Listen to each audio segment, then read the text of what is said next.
Bora entender a lógica por trás do elemento que é tipo a espinha dorsal de toda a vida que a gente conhece, o carbono. A grande pergunta é, de todos os elementos que existem, por que justo o carbono?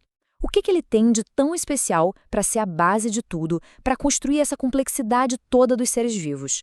Olha só, para a gente ter uma noção do tamanho da coisa, se a gente pegar uma célula e tirar toda a água, mais da metade do que sobra é carbono. Ele não é só um ingrediente, não. Ele é o ingrediente principal. Então, vamos fundo nisso. Bom, tudo começa pela base, pela planta baixa, sabe? A grande sacada do carbono está na sua geometria, na forma como o átomo se organiza. O segredo todo está na camada de elétrons mais externa dele. Como ele tem 4 elétrons ali, o átomo de carbono consegue formar 4 ligações e ligações fortes, estáveis, com outros átomos. Isso faz dele o conector perfeito. É tipo aquela pecinha de Lego que encaixa em 4 lados, sabe? E o mais legal é que essas 4 ligações não ficam achatadas num plano só. Elas apontam para os 4 cantos de um tetraedro. Pensa numa pirâmide de base triangular. Essa estrutura tridimensional é o que abre o jogo, é a base para construir moléculas supercomplexas e diferentes, desde correntes longas até anéis. Mas claro, essa planta baixa tem suas regras. Uma ligação simples entre dois carbonos, aí eles podem girar livremente um em relação ao outro como um eixo. Agora uma ligação dupla, e aí a coisa fica rígida, fica tudo no mesmo plano. Essa diferença entre ser flexível e ser rígido é o que define a forma final das moléculas. É como a diferença entre uma dobradiça e uma viga de aço numa construção. É essa rigidez que dá a forma certinha para as enzimas e proteínas para elas poderem fazer o trabalho dela.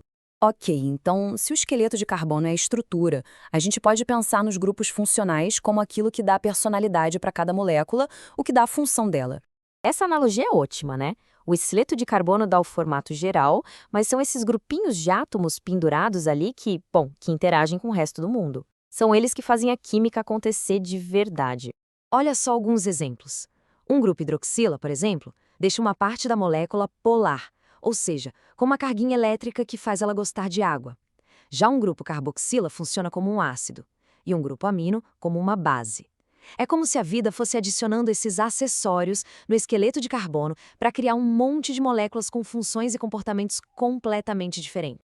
Beleza, então a gente já tem a planta baixa e os acessórios. Mas e aí? Como é que a vida pega isso e monta as estruturas gigantes, tipo as proteínas e os polissacarídeos? Vamos dar uma olhada na linha de montagem. O nome desse processo é polimerização. E a ideia é bem simples, na verdade. Você pega umas pecinhas que se repetem, os monômeros, e vai ligando uma na outra para formar umas correntes bem longas, os polímeros. A mágica toda está no jeito como essa ligação acontece. E o mecanismo é o mesmo em quase todo lugar, e é de uma simplicidade genial. Pensa assim, dois bloquinhos chegam perto um do outro. Um deles perde um hidrogênio, um H.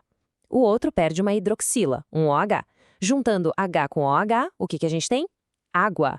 Essa molécula de água sai e no lugar onde eles estavam, se forma uma ligação nova e forte, juntando os dois blocos. Esse processo de tirar a água para ligar coisas é chamado de reação de desidratação ou de condensação. E é basicamente isso. A célula vai repetindo esse truque de tirar água milhares de vezes para construir as macromoléculas que formam a gente e fazem tudo funcionar. É a linha de montagem da vida a todo vapor. Só que essa linha de montagem não é bagunçada, ela tem regras bem importantes. A ligação que une os aminoácidos para formar as proteínas, que a gente chama de ligação peptídica, ela tem um caráter meio que de ligação dupla. O que isso quer dizer? Quer dizer que ela é rígida e plana, ela não gira. E essa rigidez limita muito as maneiras como uma proteína pode se dobrar.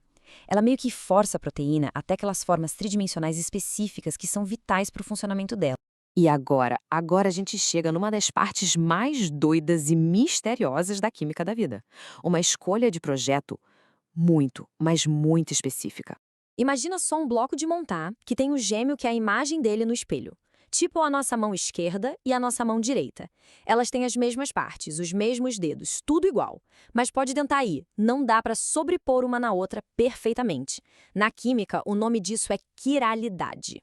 Então, quase todos os aminoácidos que são os tijolinhos das proteínas existem nessas duas versões espelhadas. A forma L, que vem de levo, ou esquerda, e a forma D, de dextro, ou direita.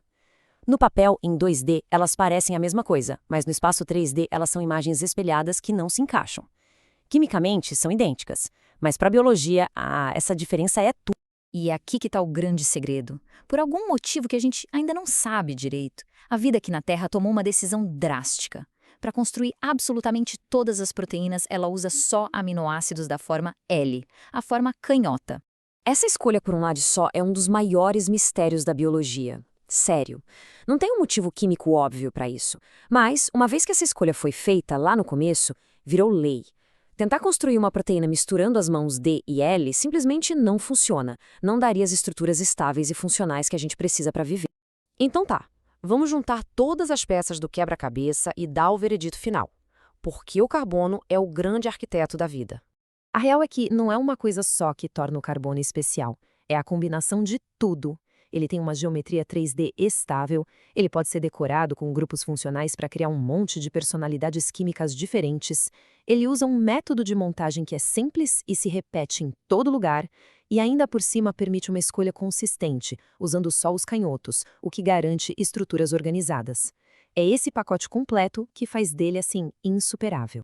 E isso tudo deixa a gente com uma última pergunta, para pensar mesmo. Levando em conta essa lógica química tão poderosa, será que se a gente encontrar vida em outro planeta, ela também vai ser baseada em carbono? A química do carbono é uma coisa só da Terra, ou será que é a solução universal para criar vida complexa? Fica aí a reflexão.